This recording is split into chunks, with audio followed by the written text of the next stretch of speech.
Chapter 15, Masqueraders. Nancy and George turned just in time to see a brownish snake slither off in a wiggling motion and disappear among the stones. "Oh, George!" Bess cried. "Was it a poisonous one?" "I'm not sure," she answered. I hope it wasn't a copperhead." "We'd better not take any chances," Nancy declared, whipping a handkerchief from her beach robe. "Let's put on tourniquets, Bess." Like lightning, the two girls tied their handkerchiefs tightly above and below the puncture marks made in George's calf by the snake's fangs. Then Nancy took a tiny pair of scissors from her bag. "I wish I had something to sterilize these with," she said. "Will perfume do?" Bess asked, and took from her bag the tiny bottle of blue jade. The liquid was poured onto the scissors. Then Nancy deftly made a cross-cut incision near the punctures. Blood spurted out, and with it, she hoped, any serum the snake might have injected. George stoically had not made a sound, but finally she said, "Thanks, girls. Your quick first aid probably made it possible for me to go to the ceremonies tonight, if they have them. I think you'd better not step on your foot or stimulate circulation," Nancy advised. "Suppose Bess and I carry you." George started to protest, but finally consented. Seated on a chair made by the intertwined hands of Nancy and Bess, George was carried toward the farmhouse. The trip, though awkward and slow, went at a steady pace. George maintained her Spartan attitude. She not only refused to complain, but teasingly asked Bess, "Aren't you glad I don't eat as much as you do?" "I don't know what you mean," Bess replied, puzzled. "Well, if I love desserts as you do," George teased, "I wouldn't be such a featherweight to carry." Bess gave her cousin an indignant glance. "How do you like that for gratitude? Next time I lug you all the way home," Nancy interrupted with a grin. "I guess we all do our share of eating dessert. Anyhow, we've made it, girls. Redgate Farm is just ahead." As they came up to the house, Mrs. Salisbury, who was in the garden, exclaimed, "Oh, gracious! What happened?" Mr. Abbott and Mrs. Byrd hurried from the house. "Just a precautionary measure," Nancy explained, and told of the snake incident. George was carried indoors and laid on a couch. Mrs. Byrd quickly called the family physician. He arrived shortly and examined George's wound.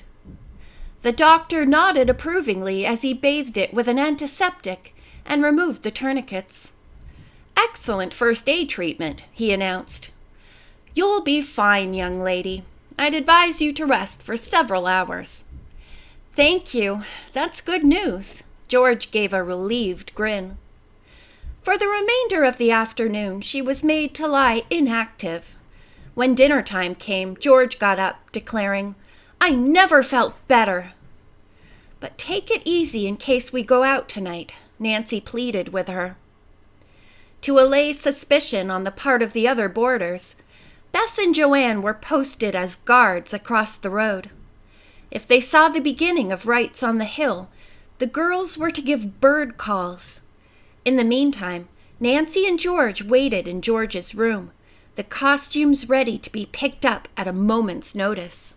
Suddenly, Nancy leaped from her chair and flew into her own bedroom. "What's eating you?" George called. "Oh, why didn't I think of it before? How stupid of me," Nancy said, returning with a piece of paper in her hand. "What are you talking about?" George demanded. "That snake today, the way he wriggled. It looked just like the mark over the numeral 2 in the coded message," Nancy cried excitedly. "The 2 we think means B." George sat up. "You mean the B with the wavy line over it might signify the Black Snake Colony?" "Yes." "Oh, George, this connects the Hale Syndicate with the nature cult here."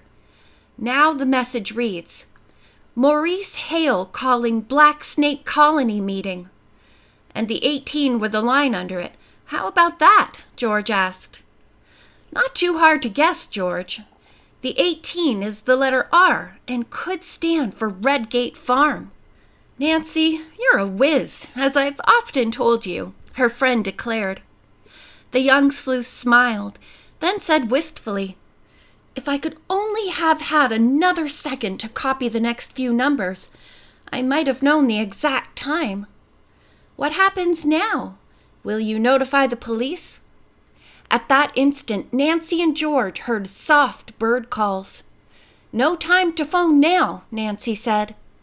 She grabbed 2 of the costumes and dashed from the room. George followed with the others. As prearranged, the girls left by the kitchen door to avoid the boarders. Mrs. Byrd had been told that the girls might go up the hillside to watch if the nature cult put on a performance. Nancy and George joined the other girls, and they all scurried toward the woods.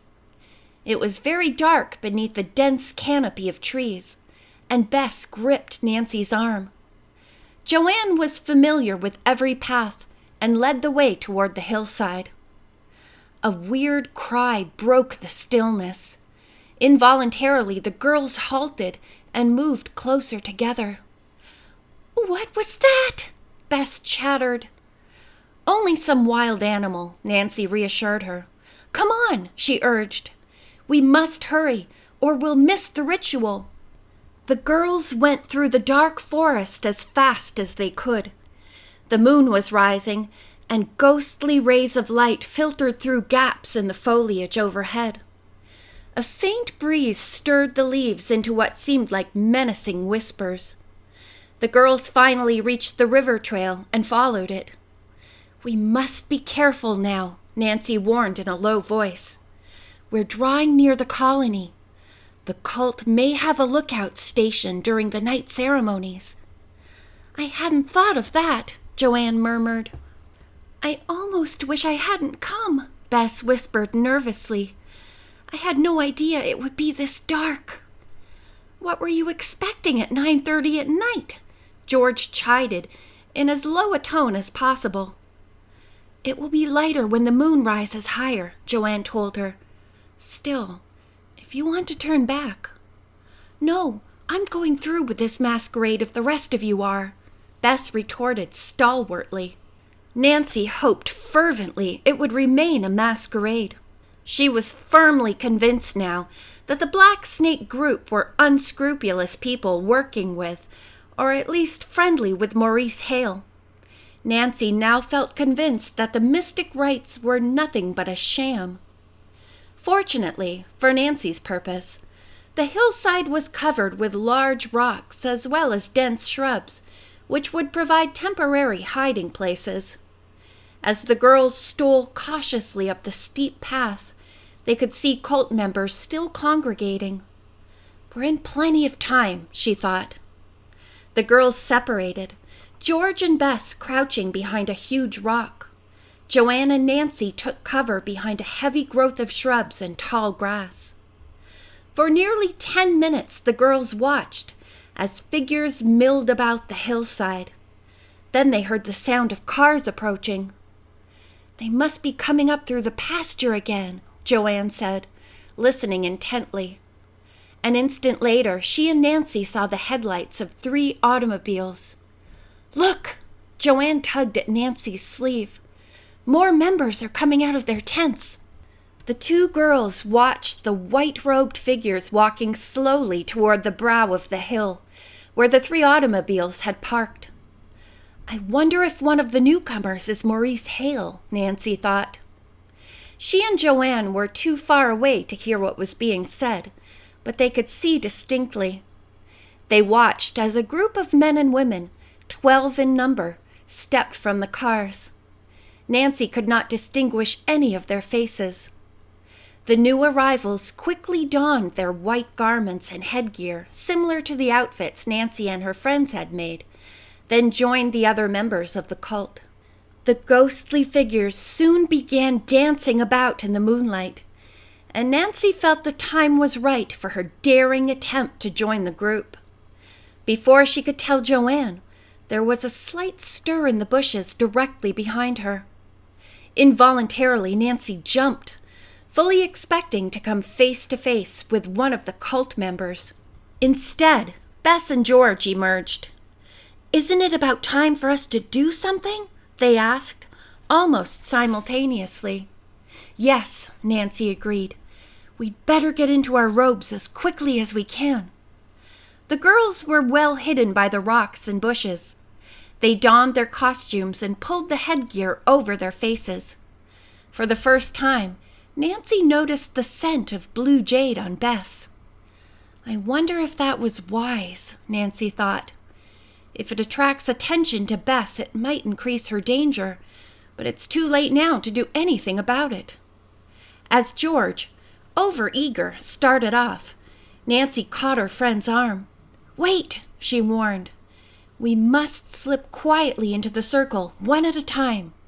"My knees are shaking now," Bess admitted. "I don't know how I'll be able to dance." "Stay here if you like," Nancy told her. "I think we should leave someone to keep guard anyway." "I'll stay," Joanne offered. "I know the way back through the woods better than you girls do." "Come on," George pleaded. "If we don't hurry, we'll be too late." "Good luck," Joanne whispered as the girls crept away. Inch by inch, the three girls made their way up the hill. They crouched behind a clump of bushes a stone's throw from where the cult members were dancing. Nancy indicated that she would make the first move. Bess and George nodded. The slightest mistake will mean detection, Nancy thought, her heart pounding.